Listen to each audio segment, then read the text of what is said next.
The war between Israel and Hamas has completed 6 months. 6 months ago, Hamas attacked Israel and took hostages to Gaza. In retaliation, Israel launched an offensive against Hamas and hundreds of Israeli troops entered Gaza. As of now, over 33,000 people, as per the Hamas government in Gaza, have died in the besieged strip. Now, a Hamas delegation is set to visit Egypt for fresh talks on a ceasefire. The group's deputy chief in Gaza, Khalil al-Haya, will be in Egypt on Sunday. According to local media reports, the Qatari foreign minister, an Israeli delegation and CI director Bill Burns are expected to attend the meeting. Hamas asserted its demands for a permanent ceasefire in the Gaza Strip. The demands also include the withdrawal of Israeli forces from Gaza, a return of the displaced and a serious exchange deal of Palestinian prisoners for Israeli hostages. In Tel Aviv, meanwhile, some 100,000 people rallied to demand the resignation of Israeli Prime Minister Benjamin Netanyahu. Demonstrators say that they want an early election and return of the hostages who are still in Hamas's captivity.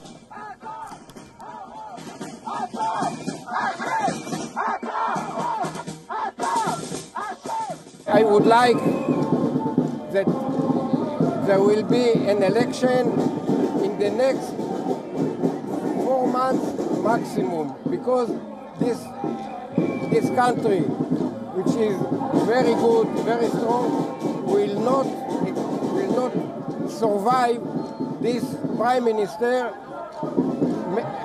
maybe 6 months. So it is imperative that there will be election very, very soon. There were also cases of mounted police looking to clear demonstrators and the clashes that followed after that.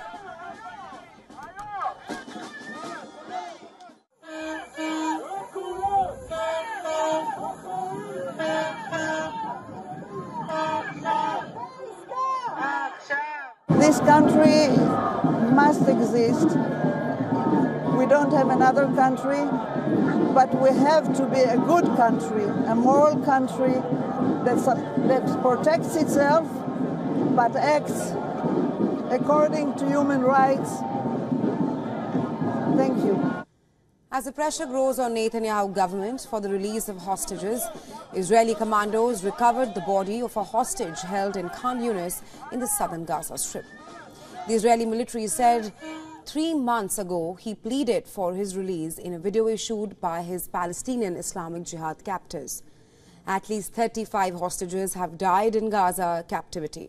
Hamas claims some of these were killed by Israeli strikes. On the other hand, the devastation in Gaza continues. A team of World Health Organization says Gaza's Al-Shifa hospital smells of rotting bodies.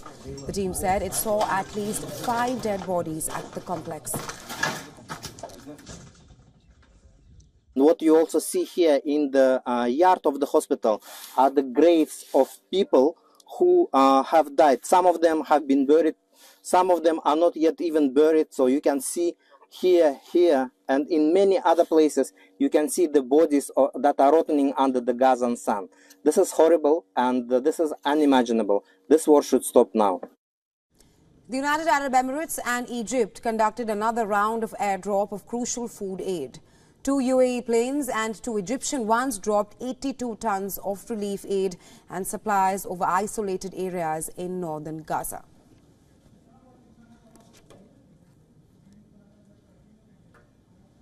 And for more on this, we earlier spoke to Adrian Calmel, fellow at Arabian Peninsula Institute, terrorism and Middle Eastern scholar, and also an author of forthcoming book on Hezbollah. Well, he joined us live from New York. Take a listen as to what he had to say as the war in Gaza completes 6 months and how optimistic he is regarding the ceasefire right now. I'm not optimistic at all, because Israel cannot agree to a deal unless it includes the release of its hostages.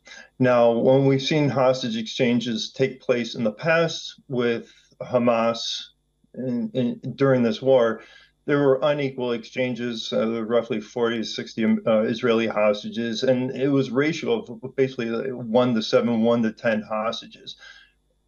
Hamas could have stopped this from the beginning by releasing the hostages, and then that be a precondition for negotiations. My view on Hamas with this is the longer they have the hostages in their hands, the longer it plays to them. One, it puts pressure on the Netanyahu government, which works to the Islamic Republic's benefit. They don't want Bibi Netanyahu in there. Number two, it gives them the ability to extort supplies from the international community. And number three, I think we need to remember that the Hamas charter, when we talk about a ceasefire, or when we talk about a truce or a peace, a lasting peace, the Hamas charter is to destroy Israel. It's to wipe it off the face of the map. It says it right there in it. So I don't know how you find peace in there.